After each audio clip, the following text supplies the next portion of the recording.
arts, culture, and innovation. Right about now, I'd like to introduce this one amazing guy. He started way back when I was still a kid, and I used to enjoy seeing him on TV. Kuna wakati nilimwona nikiwa mtoto sana, nikasema one sick day I'm going to be on the same TV program with this guy. And sure enough, last year, 2 years ago, we did a show together with him, which was Zulu Swahili. Ladies and gentlemen, introducing our keynote speaker for the afternoon, none other than Kenneth Ambani. Karibu sana.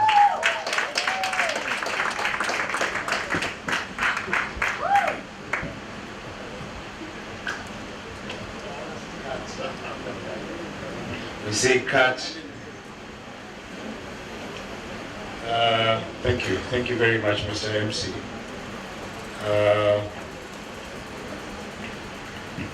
Our distinguished guests, the committee behind this beautiful get-together, led by Simeon Oriko and my brother Mahmoud, and everybody else, thank you very much for the kind gesture of giving me this opportunity to speak to innovators. I don't know what to say.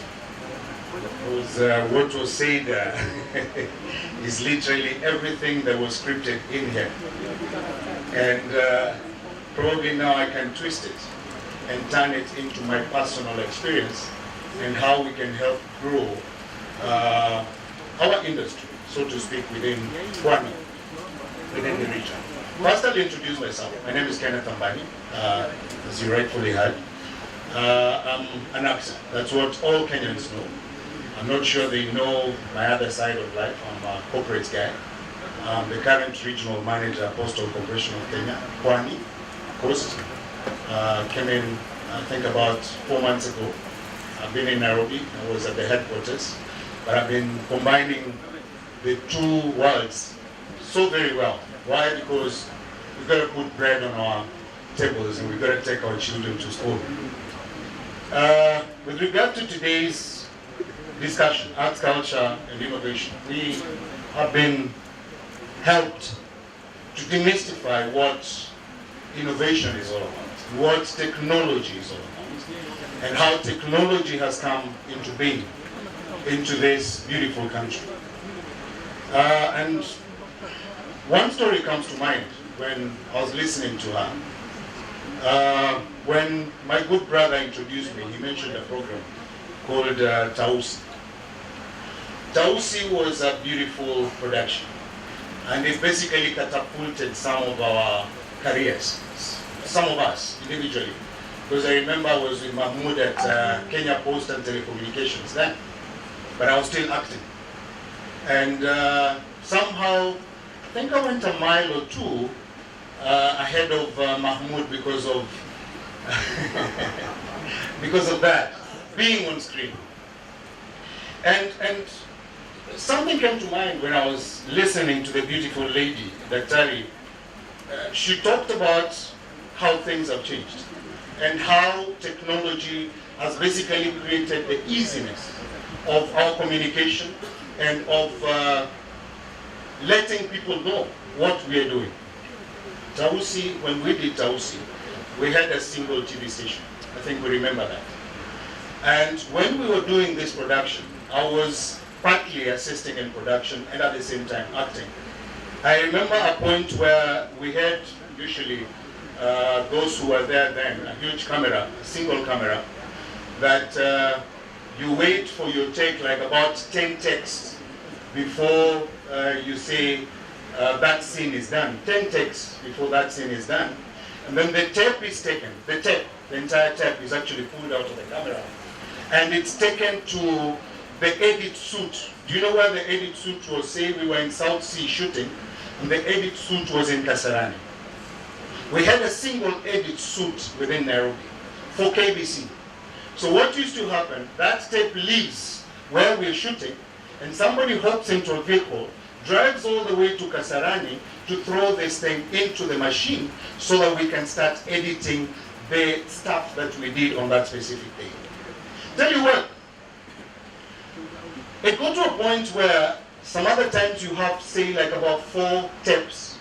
You've taken 10 takes of a single scene, you go right ahead and the 10 tapes are done and you've not cleared the work for the day. You're probably at around noon and there's no tape there. No more tape there. So what happens? Guys, chill out, take some water, look for something to eat, tafuta njugu kidogo utafune. As the driver is actually sent to broadcasting house to go and pick several other tapes to come so that you can progress with the shooting. That is how it was then. So when listening to her and look at things the way they are today, where, how many scenes was I doing, Anne? I was doing about 25 scenes in a single day alone. And it's a card that picks all that footage. And it's the card that is picked and is taken to the edit suite for the work to be done. And we did over 150 episodes within about a span of about 6 months. So that's how technology has basically changed the whole equation of this industry that we're talking about. We're talking about art and culture. Creatively performing this art in an innovative way. We're telling our stories to the world, but we don't have the platforms. Now look at technology today. People are online. You're watching so many productions online today. You're watching so many different stations. Just the other day, I think, Raya TV came on board. There's so many TV stations that are actually airing today. Regional TV stations. And that is how technology has basically changed the entire world. And you know what? There is job for the youth. It's upon us to take it upon ourselves. That is a good thing technology has brought to us. Now it's upon us to take it upon ourselves to find avenues where we can actually showcase our talents in form of art. We know we're innovative. We come up with new things every single day. Somebody was laughing, I think about 10 years ago, when we were watching Nigerian movies. You remember Nigerian movies were all about the village and wearing those things and doing all those kind of things. Guys, in Kenya, what we want to show is how good Mzungus we are. And you know what? We get stuck at the film festivals level. That's the end of it. You will never sell, because there's nothing new about it. How many movies have we watched from the Western world that even in our bedrooms, on our phones, and everywhere else, you actually find them? But they don't know about our stories. They don't know about our cultural ways of living. Nigeria changed the equation. And that is why they're there today. I've been to Nigeria so many times. I've done some jobs with them. I've been to film festivals there. And every other time I come back home, I've always had the vision of trying to change the equation within this country. So we sat down, some of us so-called big artists, and we came up with something called At My Family.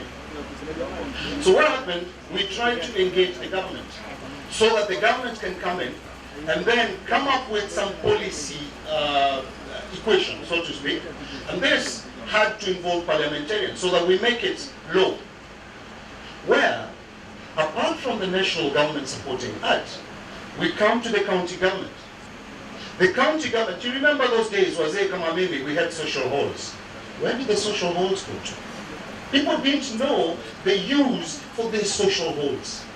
This is where the small Swahili pots were. You see how we are assembling here?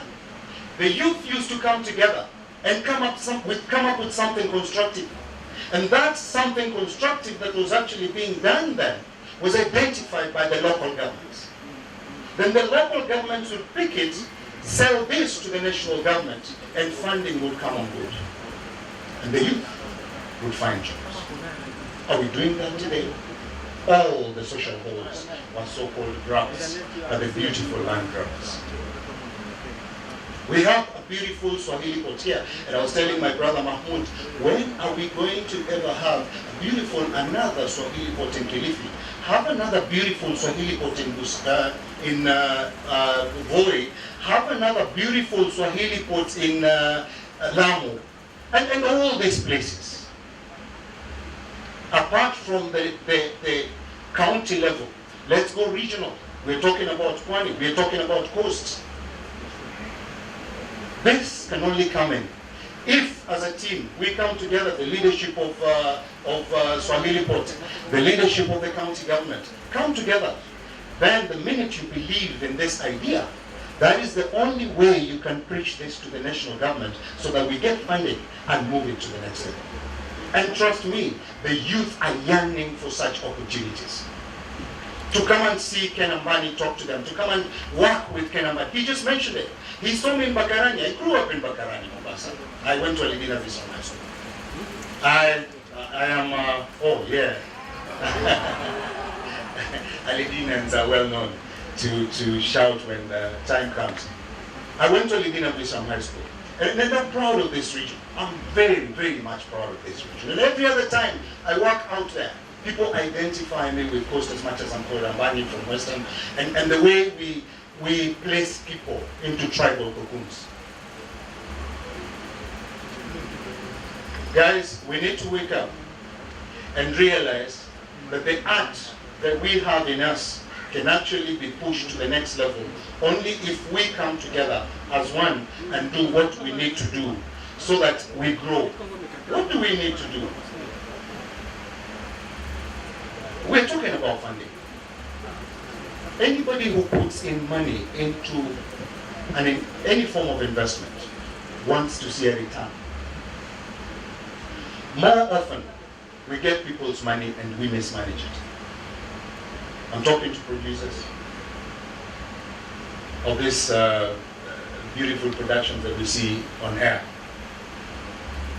You have done your budget, you've given your proposal, be it the national government, county government, private practitioners, non-governmental organizations, or whoever wants to sell a certain idea, or you want to sell an idea.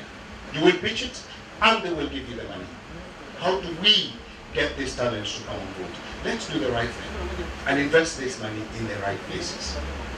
And give back to these people who actually invest in us. Now there's also another thing that I've gotten to pick out of the entire equation. We're talking about producers managing the money. This money trickles down to the crew, the cast, and yes, the producer wants to make some profit. Yes, you want to make some profits, give back to whoever funded. Yes, you have been given the money as an artist, as the crew, manage that money well. Do you know what? You're in the public eye. I am in the public eye. Everything I do, any word I utter, will impact on you and you and you who knows me. You're to car now. You know, it all counts. This person has funded this project. You are the beneficiary of this project. That person out there who wants to come into this industry must be enticed into coming into this industry. You know what they say?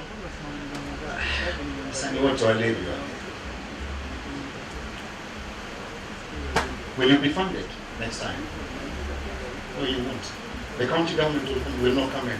Joho will look at you first and say, no, I cannot do this. So in essence, it's a whole equation of a chain. That all of us need to believe in a certain dream for us to push our stories out there and make them local. Invest our money as well and be well equipped. I'm actually at the Postal Corporation, not by default, but because matters dictate. I have dealt with so many artists who until yesterday sends you a text, boss, naomba 5,000 nitakurejeshea, nafikiri nikipata ile check yangu nitakurejeshea. But the equation can be changed, guys. Why do I say that? because the opportunities out here, management and getting the right content, and we will move to the next step. Ladies and gentlemen, thank you very much for the opportunity to speak to you. And I believe, Mahmoud, with all due respect, this is beautiful, and let us push Coast to the next level, especially with the line that we're looking at. God bless you all.